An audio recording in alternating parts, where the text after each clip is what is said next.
in TXHalabi's video, claiming to provide references from mohammad.org. 8 of the 14 are not from that site. For the rest, he sees deviant sexual aberrations that simply do not exist, except in his sick mind.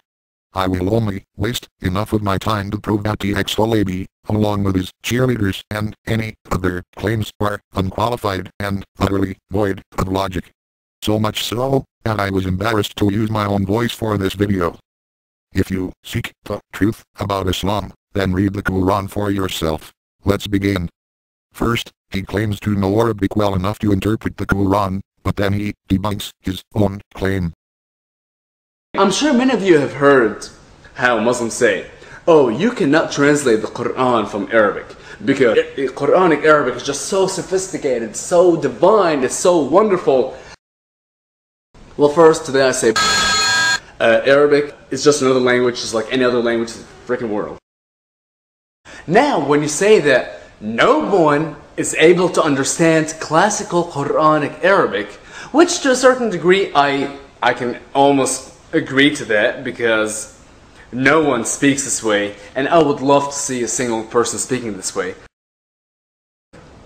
Well, apart from the fact that it's a language that's been long dead since the 7th century, it's only read in the Quran.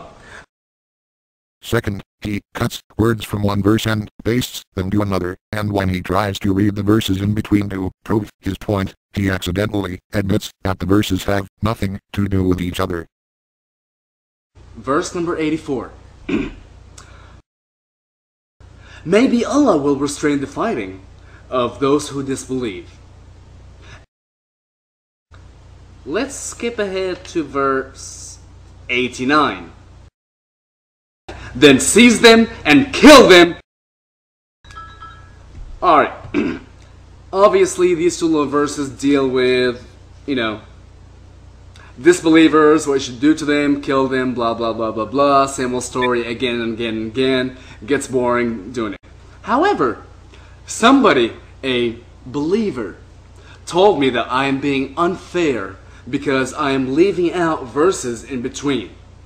So, I think I should be 100% fair and read to you the verses between verse 84 and verse 89 so that we may see what's going on in between. Verse 88. Then you have become two parties about the hypocrites. What I'm trying to say here is there is no connection between verse 84 and verse 89. What's going on here? Seriously, what the heck? Okay. Obviously, we've realized, for you who wanted for me to read in between the verses so that I'm not missing out on anything, as you see, we're not missing out on anything. Third, itabja, or lay down, or rest, or recline, has no sexual connotation. He thinks English slang can be used to translate back to Arabic. The last subject I'd like to go to is necrophilia. These 6 different people had referenced the same story. And he اضطجع معها. He slept with her, he lay with her. Fourth, he confuses husband with man, twice. He confuses modern slang to translate consummate marriage. So, if the man divorces the woman, she shall not be lawful to him afterwards until she marries another husband. In the Arabic version it says, تنكح زوجا. So when it got translated to English, they decided to, instead of saying that once a man divorces a woman, she can't get back with him until she another man, they made it sound nice by saying until she marries another man. Tankah. Tankah does not mean marry. Tankah is a very, very bad word in Arabic. Tankah is just like the modern day word of nakah. Let me use my Arabic English dictionary to see what nakaha means in English. نكح, verb, sex, ride, screw, shag.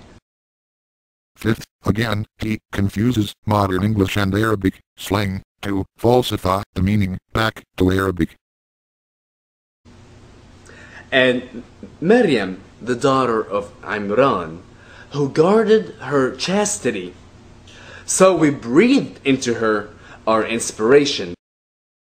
Well, let me stop. Let me tell you what farj means in English as per my dictionary. Farj means vulva, or in Hebrew, khatul, put.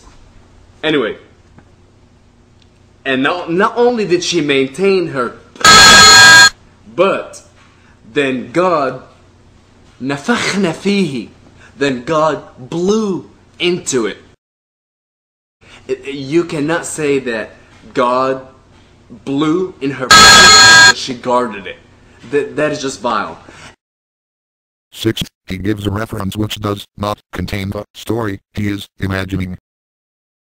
Moving on to the next one is مجمع زوائد للهيثمي, volume 4, page 276, and it talks about who had a daughter at the age of weaning. He once picked up this girl who was naked, and as he held her in his arms, he realized there was a desire, a lust within him. Seventh, he makes a false claim about a verse which the Quran explains a few verses later. Where it talks about, have you then considered the Lat and the Uzza and Manat, the third of the last? For you the males and for him the females. I guess essentially in essence it's saying that for you as devout worshippers of Islam, of Allah, you must worship the male of those four deities, which is Allah, and I'll go back to that in a little bit. And for him, for Allah, he shall worship the females, which are his three daughters, Al-Uzza, Al-Lat, and Manat. Eighth, he confuses in the flesh with outside the flesh. Then he also mentions an unrelated verse. Then we made in the lump of flesh bones. And what's happening with the claw is, first, it's being dressed in flesh, and then it's being dressed with bones. The biggest problem with that is, has anyone heard of a woman giving a miscarriage to a skeleton? 259, very end of it. And look at the bones, how we set them together. Then clothe them with flesh. Ninth, he confuses those who wage war against Allah with 5 peaceful groups of people. The punishment of those who wage war against Allah and His Apostle. So, I guess what we've learned from this verse today is that if you don't accept Allah, if you don't accept the Prophet Muhammad, and if you try to disgrace them, if you try to go against them, against their beliefs, if you don't believe in God. 10th, he confuses not praying for God to forgive dead unbelievers of their sins with 3 other things. It's telling the believers and the Muslims and O Prophet to ask for non-forgiveness.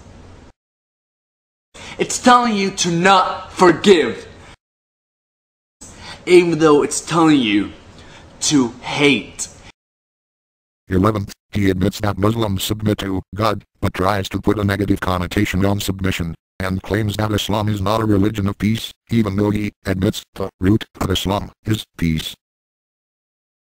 Just as a Muslim is submissive, to Allah. Again, to become Muslim is to submit. They're synonymous. To become Muslim is to submit. Islam is a religion of submission, not a religion of peace. Don't confuse the word Islam with the word Salam. they have completely different roots. Actually, they probably come from the same trilateral root, Sin, Lam, Mim, Salama. However, one means peace, one means to submit. This Islam is a religion of submission. As a Muslim, I am not allowed to accuse TXHalabi of purposely trying to mislead. Due to the extremely low level of intelligence of TXHalabi shows, mental retardation is suggested in one of Hajj's video responses to him. Greetings. My father always told me when I was young, not to argue with special needs kids because no matter how you try your best to explain, they will not understand. But special needs children are far more intelligent than his arguments.